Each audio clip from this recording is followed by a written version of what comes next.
태국 뉴스를 가장 쉽고 빠르게 전해주는 영준이의 태국 뉴스룸. 구독과 좋아요는 사랑입니다. 영준이의 태국 뉴스룸 시작합니다. 타이항공이 2025년 4월 1일부터 일부 이코노미 클래스 항공권의 위탁 수화물 허용 중량을 기존 25kg에서 23kg으로 축소한다고 발표했습니다. 변경사항은 2025년 4월 1일 이후 신규 발권된 항공권과 재발행 항공권에 적용되며 다른 클래스의 수화물 규정은 기존과 동일하게 유지됩니다.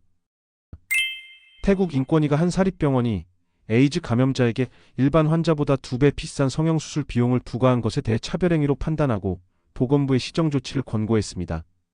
이 사건은 지난 1월 접수된 진정에서 한 에이즈 감염자가 방콕의 사립병원에서 눈썹 리프팅 수술을 받으려 했으나 감염자를 위한 수술 비용이 16만 바트로 일반 환자보다 2배 비쌌다고 밝혀졌습니다. 병원 측은 의료진의 안전과 추가 소독 비용을 이유로 들었지만 인권위는 에이즈 감염자가 항바이러스제를 꾸준히 복용하면 전염 위험이 없다는 점을 강조하며 병원의 조치는 차별이라고 판단했습니다.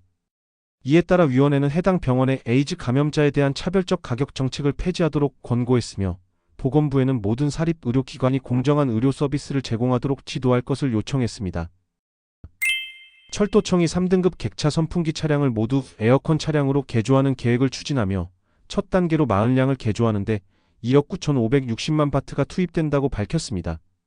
시범 차량은 2025년 말까지 개조 완료될 예정이며 2026년 초 개조가 본격 시작되어 2026년 중반 첫 개조 차량이 운행될 계획입니다.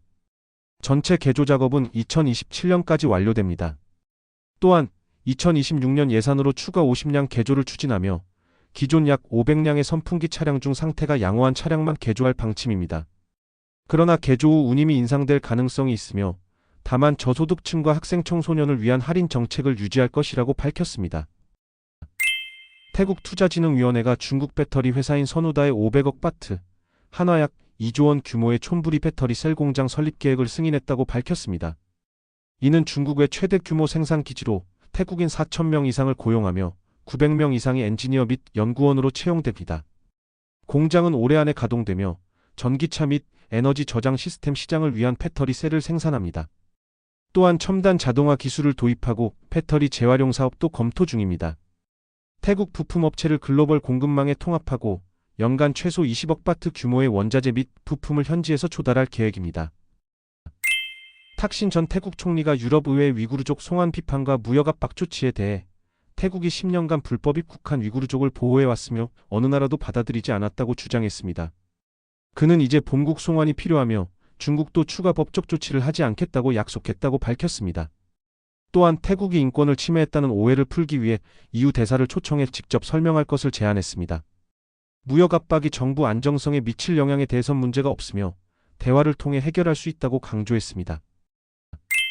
피차이 부총리 겸 재무장관이 디지털 지갑 1만 바트 지원금 대상인 16에서 20세 청년층이 술, 담배는 구매할 수 있지만 학교 등록비 결제는 불가능하다는 논란에 대해 지원금이 생활비 절감 효과를 주므로 등록금 부담이 줄어들 것이라고 해명했습니다. 또한 일부 술, 담배를 판매하는 소매점에서도 전체 품목 기준으로 허용 여부를 결정한다고 설명했습니다. 한편 시리카냐 국민당 부대표는 특정 연령층 지급이 신규 유권자 확보를 위한 선거 전략 아니냐는 의혹을 제기하며 예산 부족으로 2026년까지 연장될 가능성이 높고 기존 지원금도 경기 부양 효과를 거두지 못했다고 지적했습니다.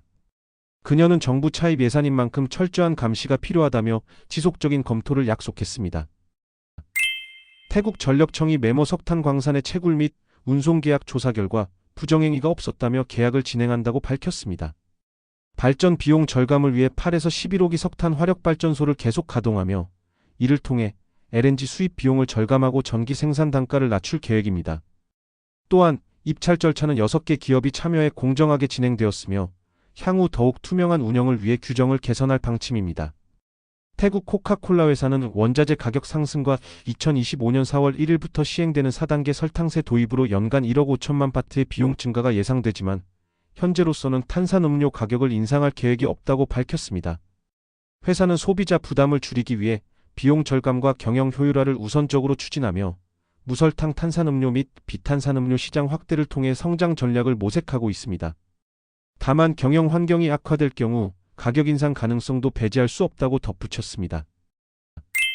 라용주 플로악된 경찰이 51세 남성 시신이 발견돼 조사에 착수했습니다. 사망자는 코에 나무막대가 꽂혀 있고 목에는 깊은 자상을 포함한 다수의 찔린 상처가 있는 등 잔혹하게 살해된 상태였으며 사망 추정 시간은 발견 3시간 전으로 확인됐습니다. 피해자는 라용주 반카이 지역 폐교에 거주하는 성소수자로 재활용품을 수집해 생계를 이어왔으며 전날 밤 사원 축제에서 목격된 후 10km 떨어진 곳에서 발견되었습니다. 경찰은 그가 유인돼 살해됐을 가능성을 조사하며 CCTV 분석을 통해 용의자를 추적 중입니다. 사라브리주 청사에서 한 여성 공무원이 50m 높이의 기둥을 오르는 사건이 발생했습니다.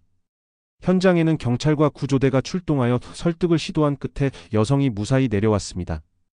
여성은 사라브리주의 한 지방자치단체에서 근무하는 네타나파 씨로 상급자로부터 지속적인 압박과 부당한 업무 지시를 받아왔으며 이에 대한 문제 제기가 받아들여지지 않았다고 주장했습니다. 그녀는 부실한 공사 문제와 비리에 대한 조사를 요구했으나 이를 거부하면서 조직 내부에서 배제되고 협박을 당했다고 밝혔습니다. 특히 한 지방자치단체장이 뇌물수수 사건에 대한 증인 역할을 하면서 더욱 심한 압력을 받았다고 주장했습니다. 2021년 8월 마약 용의자에게 비닐봉지를 씌워 질식사시킨 혐의로 종신형을 선고받고 복역 중이던 티티산 전 경찰서장이 교도소에서 사망한 것과 관련하여 전 서장의 여자친구가 공식 입장을 밝혔습니다. 일부에서 제기된 면회 중 다툼이 있었는지에 대한 의혹을 부인하며 마지막 면회에서도 티티산 전 서장이 감옥 내 처우 개선을 요청했을 뿐 충돌은 없었다고 주장했습니다.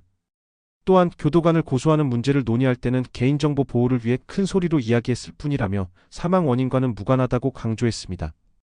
구치소 내 처우와 관련된 민원을 철회하는 서류에 서명했지만 형사고소 포기에 동의한 것은 아니었다며 관련 감시 카메라 영상이 증거로 남아있을 것이라고 덧붙였습니다.